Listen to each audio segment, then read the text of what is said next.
กล้วยสุกเนาะพี่น้องเพื่อบ่ใหญ่มันแห้งแล้งหลายเนาะพี่น้องคอจนหักนะพี่น้องกล้วยสุก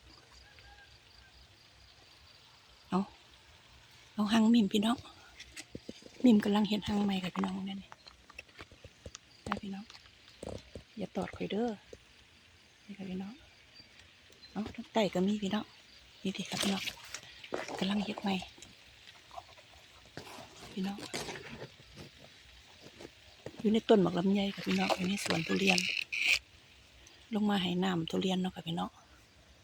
โอ้หลังมิมพี่น้องสิเฮ็ดสองหังบ่หรือว่าสิเฮ็ดจังใดแบบนี้พี่น้องซิมกล้วยเนาะพี่น้อง